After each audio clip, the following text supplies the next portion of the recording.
আসসালামু আলাইকুম সুপ্রিয় দর্শক, আজকে 3 ফ্লেভারের ট্যাং কীভাবে বাসায় তৈরি করতে পারবেন ওই রেসিপিটা শেয়ার করব।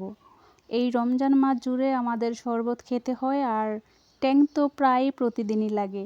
আপনি কিছু উপকরণ দিয়ে এই ট্যাং বাসায় তৈরি করতে পারবেন। খুব ইজিভাবে এই ট্যাংটা বানানো হয়ে যায়। আশা করছি এই ট্যাং রেসিপি ভালো লাগবে সবার কাছে। আজকে আমি 2 ফ্লেভারের ট্যাং তৈরি করেছি। আপনারা চাইলে যত খুশি তত ফ্লেভারের ট্যাং তৈরি করে নিতে পারেন, বিভিন্ন রং বেরঙের। কথা না বাড়িয়ে চলুন দেখা যাক কিভাবে ট্যাং তৈরি করতে হয়।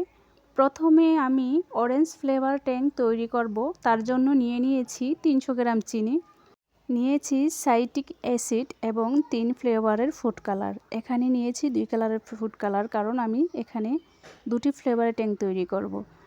ব্লেন্ডারে যে জারটা আছে, যেটাতে আমরা শুকনো মশলা গুঁড়ো করি, ওই জারটা নিয়েছি। এখানে অরেঞ্জ ফ্লেভার তৈরি করে নিব প্রথমে। তার জন্য আমি প্রথমে দিয়ে দিচ্ছি চিনি। আপনারা আপনাদের প্রয়োজন অনুযায়ী চিনি দিয়ে নেবেন। এখানে দিয়ে দিচ্ছি সাইট্রিক অ্যাসিড, দিয়ে দিব পরিমাণ মতো লবণ, আর দিয়ে দিব ফুড কালার। প্রথমে দিয়ে দিচ্ছি রেড কালার, তারপর দিয়ে দিচ্ছি অরেঞ্জ কালার, তারপর ইয়েলো কালার।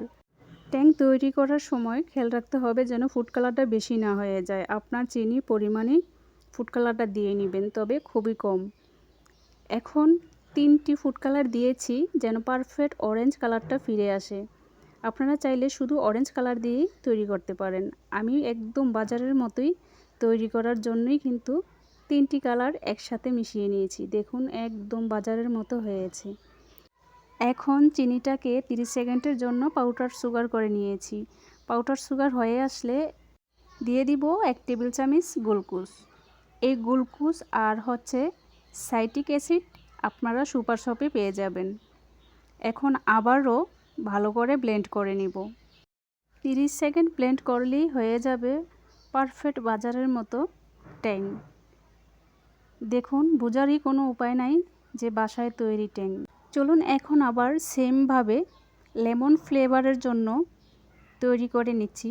দিয়ে দিচ্ছি চিনি, আর দিয়ে দিচ্ছি গ্রিন ফুড কালার আর ইয়েলো ফুড কালার। সেম আগের মতো 30 সেকেন্ডের জন্য ব্লেন্ড করে নিব।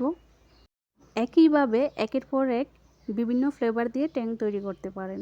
30 সেকেন্ড পর অনেকটাই ব্লেন্ড হয়ে গেছে। এখন দিয়ে দিচ্ছি গ্লুকোজ 1 চা চামচ, দিয়ে দিচ্ছি সাইট্রিক অ্যাসিড 1 চা চামচ।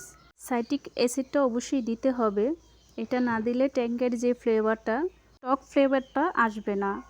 আবারও 30 সেকেন্ডের জন্য ব্লেন্ড করে নিয়েছি। ঢাকনাটা খুলে সাইডে যেগুলি লেগে আছে ভালোভাবে একসাথে মিশিয়ে নিব। আর এই ট্যাং আপনারা কাচের জারে বা বয়মে রেখে 1 মাস সংরক্ষণ করতে পারেন।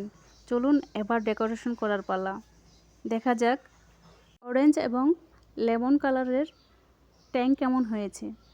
1 চামচ নিয়ে পানির মধ্যে দিয়ে দিচ্ছি, আর দেখুন ধীরে ধীরে কিন্তু কালার হয়ে আসতেছে। ওয়াও!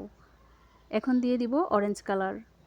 এভাবে কিন্তু আপনারা তৈরি করে সারা মাস জুড়ে রেখে খেতে পারেন। একদম পারফেক্ট কালার হয়েছে। এখানে লেবু দেওয়ার কোনো প্রয়োজন নেই, কারণ এখানে সাইট্রিক অ্যাসিড দেওয়ার কারণে লেবুর ফ্লেভারটা আছে। আর দেরি নয়, আপনারা এক্ষুনি তৈরি করার চেষ্টা করেন।